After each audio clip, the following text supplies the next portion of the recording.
Hello praise the Lord everyone. एक बार फिर से इस खुशनुमा सुबह में मैं परमेश्वर का धन्यवाद करता हूँ। मैं आनंदित हूँ कि पुनः आपके बीच में प्रभु ने आने का अवसर दिया और ये अवसर दिया कि मैं आज आपसे उसके वचन के द्वारा बातचीत कर सकूं। मैं आशा करता हूं और प्रार्थना करता हूं कि प्रभु के वचन से आप प्रतिदिन यूं ही आशीष को पाते जाएं।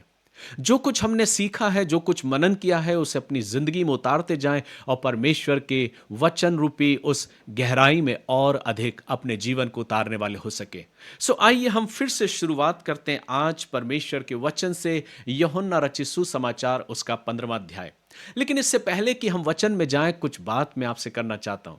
मेरे प्रियो, जिस प्रकार से हर सुबह एक कप प्याली आपके उठने से पहले जब आपके जीवन को तरोताजा कर देती है, जब आपके आपके हाथों में एक कप प्याली आती है और उसकी पहली चुस्की से आप अपने दिन की शुरुआत करते हैं, आप तरोताजा हो जाते हैं। जैसे वो कप की प्याली आपके जीवन को तरोताजा कर देती है, वैसे ही परमेश्वर का भेजा हुआ वचन और प्रभु का वचन जब हम मनन करते हैं, चिंतन करते हैं, वो दिन भर के लिए मुझे और आपको तरोताजा करता है। सो मैं परमेश्वर का धन्यवाद करता हूं उसके इस पवित्र वचन के लिए कि ये वचन आज मेरे और आपके हाथों में है और मैं और आप इस वचन का मनन और चिंतन कर सकते हैं। सो आइए हम ज्यादा देर ना करते हुए सीधे परमेश्वर के वचन में अपने आप को डुबोएंगे और इस वचन से आज सीखने का प्रयास करेंगे। परमेश्वर की आत्मा में होके मनुष्य की बुद्धि और सोच और विचार के आधार पर नहीं कि मनुष्य क्या सोचता है, लेकिन परमेश्वर का आत्मा मुझसे क्या कहना चाहता है, इस विषय पर आज हम मनन करेंगे। मेरे प्रियो, जैसे ही हम वचन में जाते हैं तो लिखा है कि सच्ची दाखलता मैं हूं और मेरा पिता किसान है। यह प्रभु यीशु मसीह अपने वचन की शुरुआत एक दाखलता और पिता से करते हैं। लेकिन इससे पहले हम देखा है कि प्रभु यीशु मसीह ने अपने शागिर्दों को शांतिदायक वचनों को कहा है। प्रभु यीशु मसीह अपने शिष्यों से शांतिदायक वचन को कहते हैं, उन्हें सांत्वना देते हैं और कहते हैं कि तुम्हें अनाथ में नहीं छोड़ूंगा।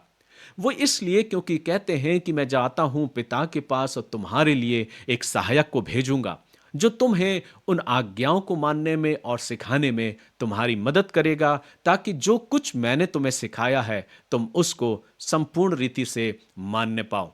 फिर हम आगे आते हैं तो वचन में लिखा है, प्रभु यीशु मसीह कहता, सच्ची दाखलता मैं हूं और मेरा पिता किसान है। जो डाली मुझ में है और नहीं फलती उसे वह काट डालता है, और जो फलती है उसे वह छांटता है ताकि और फले। इसके पीछे प्रभु यीशु मसीह का उद्देश्य क्या है?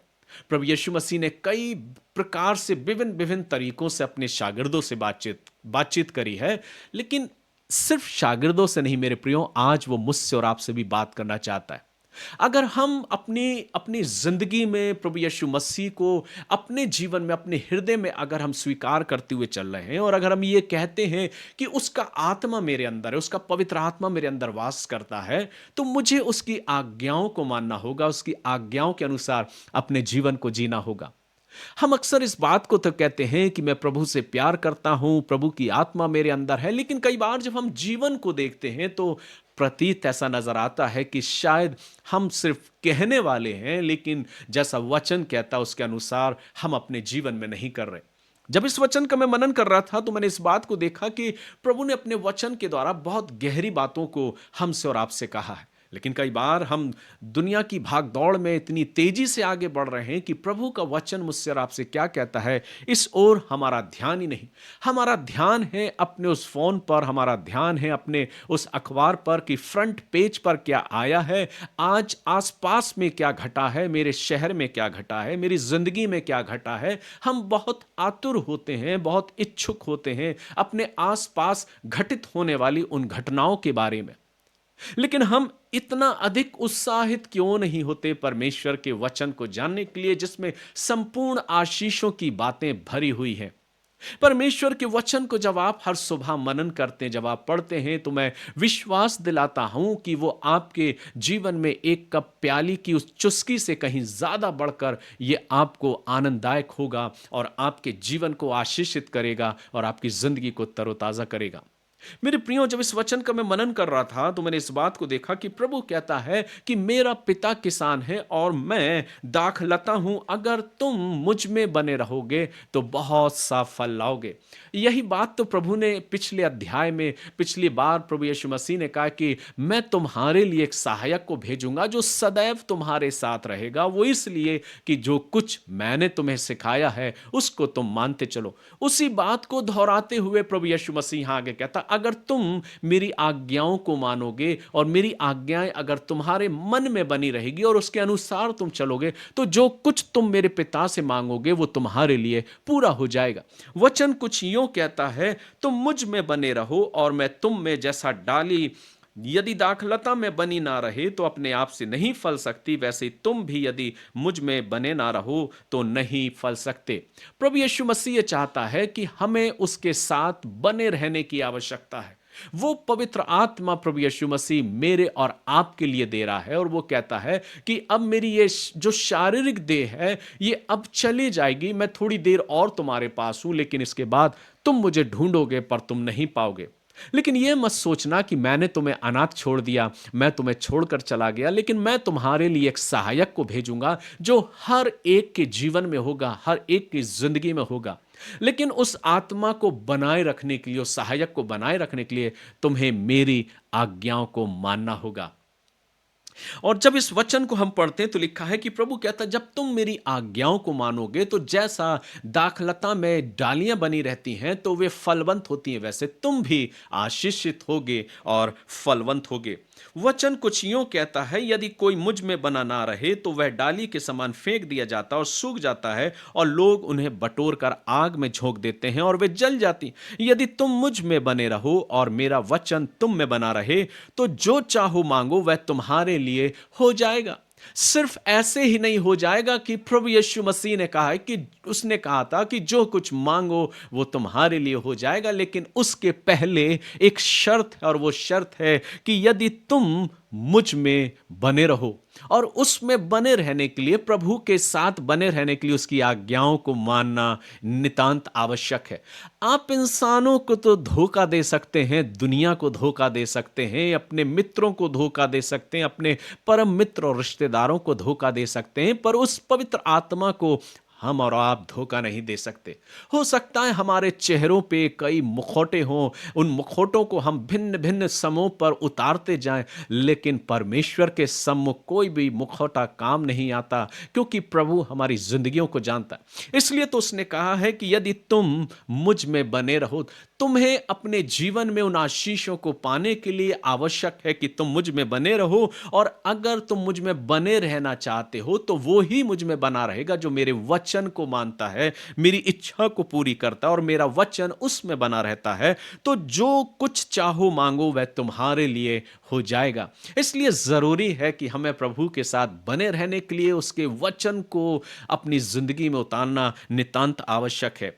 मेरे पिता की महिमा इसी से होती है कि तुम बहुत सफल लाओ, तभी तुम मेरे चेले ठहरोगे। जैसा पिता ने मुझसे प्रेम रखा वैसे ही मैंने तुमसे प्रेम रखा, मेरे प्रेम में बने रहो। अगली बात प्रभु यीशु मसीह कहता है कि पिता तो ये चाहता है कि तुम बहुत सफल लाओ, प्रभु की ये इच्छा है, लेकिन ये तब संभव होगा जब तुम मुझ में बने रहोगे और मेरे साथ बने रहने के लिए तुम्हें मेरी आज्ञाओं को मानना जरूरी है। इसलिए तो मैंने तुमको अपना सहायक दिया है कि वो निरंतर तुम्हारी जिंदगी में, तुम्हारे जीवन को चलाने में तुम्हारी अगुवाई करेगा। क्या सही है क्या गलत है उसको तुम्हें दर्शाएगा, उससे तुम्हें बताएगा, ताकि तुम बहुत सफल लाने पाओ। आगे जब हम वचन को पढ़ते हैं तो बहुत खूबसूरत तरीके से लिखा है कि जैसे प्रभु ने अपने पिता की आज्ञाओं को माना है और वो आज्ञा जो उसने अपने जीवन में मानी कि उसे कलवरी की राह तक जाने में कोई अड़चन नहीं हुई, क्योंकि पिता सर्वोपरि उसके लिए था और उसने अपने पिता की इच्छा को पूरा किया और वो पिता ने उसे मृतकों में से जीवित किया, क्योंकि पिता की इच्छा को पूरा करने के बाद पिता ने स्वयं उसको उस मृतकों में से जीवित किया और सिर्फ जीवित ही नहीं किया लेकिन और महिमा से युक्त करके वो सिंहासन, वो अधिकार प्रभु के हाथों में सौंप दिया। प्रभु भी यही चाहता है और प्रभु भी यही कहता है कि मेरा प्रेम तुम में बना रहे, जैसा पिता ने मुझसे प्रेम रखा वैसे ही मैंने तुमसे प्रेम रखा, मेरे प्रेम में बने रहो। यदि तुम मेरी आज्ञाओं को मानोगे, यदि तुम मेरी आज्ञाओं को मानोगे तो मेरे प्रेम में बने रहोगे। मसीही के प्रेम में बने रहने के लिए मेरे प्रियो आज्ञाओं का मानना जरूरी है, और ये आज्ञाएं तब संभव होगी जब हम अपनी जिंदगी में पिता के वचन का मनन और चिंतन दैनिक जीवन में अपनी जिंदगी में करेंगे। और सिर्फ मनन और चिंतन ही पर्याप्त नहीं है मेरे प्रियो, लेकिन इस वचन के अनुसार अपने जीवन को हमें जीना है। जब हम इस वचन के अनुसार जिएंगे तब ही तो हम ये कह सकते हैं कि हम पिता में हैं और पिता हम में है, क्योंकि वो दाखलता है और हम डालियां। और एक डाली को उसके साथ जुड़े रहने के लिए उसकी आज्ञाओं को और उसके प्रेम को अपने अंदर बनाए रखने के लिए उसकी इच्छा को, उसके वचन को पूरा करना जरूरी है। आगे हम वचन में जाते हैं तो वचन लिखा है, मैंने ये बातें तुमसे इसलिए कही कि मेरा आनंद तुम में बना रहे और तुम्हारा आनंद पूरा हो जाए। मेरी आज्ञा यह है कि जैसा मैंने तुमसे प्रेम रखा वैसे ही तुम भी एक दूसरे से प्रेम रखो। अभी प्रभु आज्ञाओं की बात कर रहा है, वचन की बात कर रहा है, शिक्षा की बात कर रहा है कि जो कुछ तुम मुझसे मांगोगे वो सब कुछ तुम्हें मिलेगा, लेकिन इसके पहले कि तुम मुझ में बने रहो और मेरा वचन तुम में बना रहे। और वो वचन क्या है कि तुम जैसा मैंने तुमसे प्रेम रखा तुम भी एक दूसरे से प्रेम रखो। आज की सुबह मुझे और आपको अपने जीवन को जांचने की आवश्यकता है मेरे प्रियो। हम अक्सर बहुत वचन की बातों को करते हैं, लेकिन वचन को बोलना ही पर्याप्त नहीं, वचन को बताना ही पर्याप्त नहीं, वचन को दर्शाना ही पर्याप्त नहीं। अक्सर मैं इस बात को सोचता हूं कि जैसा मैंने पिछले मनन में भी कहा था कि आप कितना बेहतर बोल लेते हैं ये पर्याप्त नहीं है। आपके लाइब्रेरी में, आपके रूम में कितने वॉल्यूम रखे हुए हैं वचन के, कितनी पुस्तकें रखी हुई हैं, कितनी टीका टिप्पणी आपके पास रखी हुई है, लेकिन परमेश्वर का एक वचन जो उसने कहा है कि तुम मेरे प्रेम में तब बने रहोगे जब मेरी आज्ञाओं को मानोगे। और वो आज्ञा यह है कि जैसे मैंने तुमसे प्रेम रखा तुम भी वैसे ही एक दूसरे से प्रेम रखो। यह है प्रभु की आज्ञा। तो फिर चाहे तुम कैसे भी अपनी जिंदगी में जो कुछ तुम मांगोगे वो तुम्हारे लिए पूरा होगा और मैं तुम्हारी प्रार्थनाओं को स्वीकार करूंगा। यह है प्रभु की वो इच्छा। लेकिन प्रभु कहता है कि ये वचन क्या मेरे अंदर बना है या नहीं। आज आवश्यकता क्या है मेरे प्रियो कि जैसा मैंने कहा कि हम कितना प्रभावशाली तरीके से वचन को बोलते हैं, हम कितनी अच्छी स्टडी कर लिए हैं, हमने कितने वॉल्यूम को पढ़ा हुआ है, हमने कितनी अच्छी डिग्रियों को हासिल किया है, हमने कितने ऊंचे पद को अपनी जिंदगी में ले लिया, हम कितनी ऊंचाइयों पर पहुंच गए हैं, हम कितने ऊंचे ओहदे पर बैठे हैं, ये मायने नहीं रखता। प्रभु के सामने ये कुछ भी मायने नहीं है। प्रभु के सामने जो मायने वो ये कि उसका शागिर्द, उसका बेटा, उसका जन, उसका बेटा और बेटी उसकी आज्ञाओं को माने, उसके वचन के अनुसार जीवन को जियो, जो आज्ञा उसने दी है कि एक दूसरे से प्रेम करो। जब हम ऐसा करते हैं तब हम ये कह सकते हैं कि मैं उसमें बना हुआ हूं और वो मुझ में बना हुआ है। जैसे पिता की आज्ञा को प्रभु ने पूरा किया, ऐसे ही मुझे भी आवश्यक है कि मैं अपने प्रभु की आज्ञाओं को पूरा करूं। आगे वचन में जो लिखा है वो इस प्रकार से वो कहता है, इससे बड़ा प्रेम किसी का नहीं कि कोई अपने मित्रों के लिए अपना प्राण दे। एक नमूना प्रभु यीशु मसीह ने दिया है। वचन कहता है कि उसने मुझसे और आपसे इतना प्यार किया है कि मेरे और आपके जीवन के लिए उसने अपने आप को बलिदान कर दिया, उसने अपने आप को कलवरी के क्रूस पर दे दिया।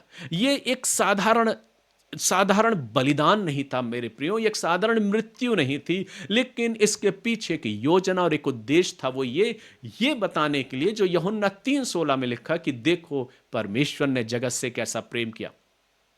और वो प्रेम संभव होता है, पूरा होता है मसीह यीशु के बलिदान में कि उसने मेरे और आपके जीवन से, जब हम पापी ही थे, प्रभु ने मुझसे प्रेम किया और प्रभु ने मुझे धिक्कार नहीं दिया पर अंततः तक क्षमा करता रहा और कहा, हे पिता इन्हें क्षमा कर क्योंकि नहीं जानते ये क्या कर रहे हैं।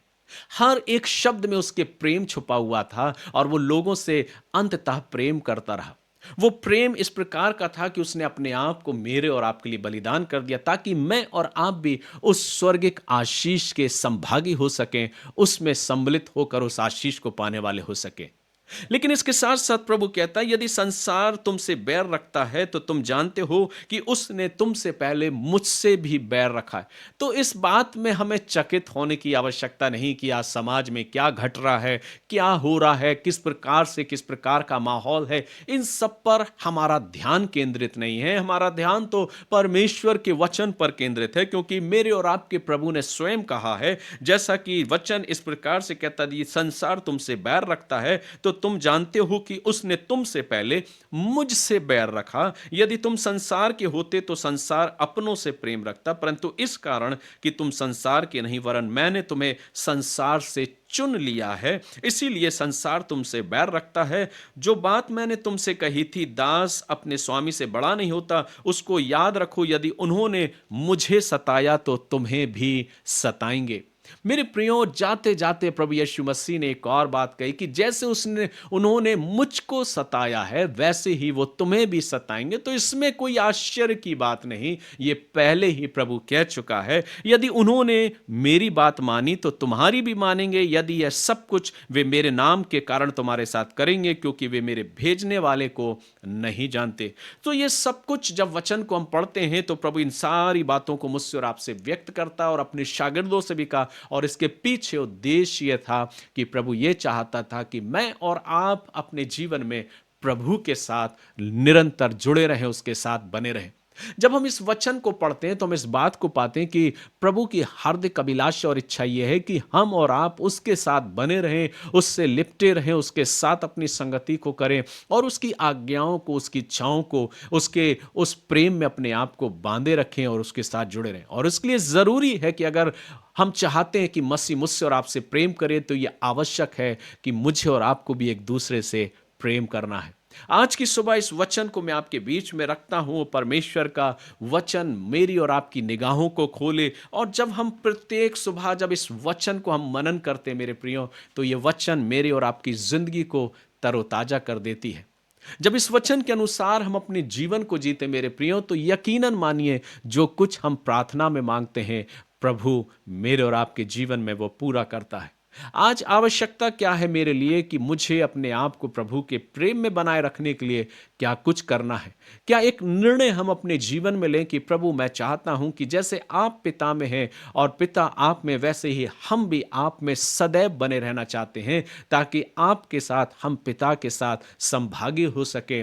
हम आपकी पवित्र उपस्थिति में आते हैं, आपकी महिमा करते हैं, आपकी तारीफ करते हैं और प्रार्थना करते हैं, प्रभु हमारी निगाहों को खोल कि हम मनुष्यत्व की बुद्धि के आधार पर नहीं, अपनी डिग्रियों के आधार पर नहीं, पर प्रभु हम पवित्र आत्मा की अगुवाई में होके इस वचन को समझने पाएं। आज आवश्यकता क्या है मेरे प्रियो, प्रभु हमारी आत्मा में होकर हमसे बातचीत करे, हमारी निगाहों को खोले और पवित्र आत्मा मेरी और आपकी अगुवाई करे कि हम प्रभु के इस वचन को समझने पाएं और अपने आप को उस सच्ची दाखलता में बनाकर रखने पाएं। आज के इस पल में प्रभु आप सभी को आशीष दे। जब आप बड़े विशेष उद्देश्य के साथ इस मनन में जुड़े हुए हैं, मैं प्रार्थना करता हूं कि आज का दिन आपकी जिंदगी के लिए और आने वाला हर पल आपके और आपके परिवार और आपके घरानों के लिए आशीष में होने पाए।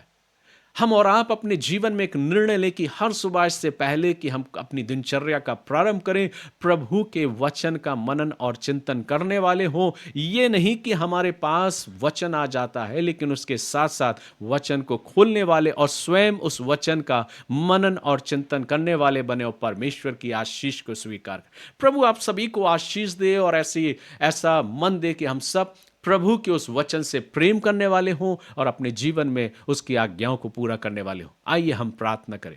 प्यारे प्रभु, एक बार फिर से बड़ी नम्रता और दीनता के साथ हम आपके करीब आते हैं। हम धन्यवाद देते हैं इस खूबसूरत और आशीषित पल के लिए प्रभु, जो वचन आपने हमको दिया है प्रभु, और हमसे अपने वचन के द्वारा बातचीत करी प्रभु। हम प्रार्थना करते हैं कि आप हमारी अगुवाई करें, पवित्र आत्मा हमारा शिक्षक हो प्रभु, सहायक हो, कि इस वचन के अनुसार हम अपने जीवन को दिन ब दिन जीने वाले हो सके। हम धन्यवाद देते हैं आज के इस वचन के लिए प्रभु। होने दे कि इस वचन के अनुसार हमारा जीवन हो, हम अपने जीवन में आपकी मर्जी और आपकी इच्छा को पूरा करने पाए। इस आशा और विश्वास के साथ हर एक जुड़ने वालों पर और हर एक वचन के सुनने वालों पर प्रभु आपकी अपार आशीष और आपके अनुग्रह को मांगते हुए प्रार्थना प्रभु यीशु ख्रीस्ट के नाम से को मांगते सुनिए और ग्रहण कीजिए। आमीन। अब हमारे प्रभु यीशु मसीह का अनुग्रह, परमेश्वर पिता का प्रेम, पवित्र आत्मा की संगति, सहभागिता और उसकी आशीष आप सभी के साथ अब से लेके युगानुयुग तक होती रहे। परमेश्वर पिता, पुत्र और पवित्र आत्मा के द्वारा। आमीन।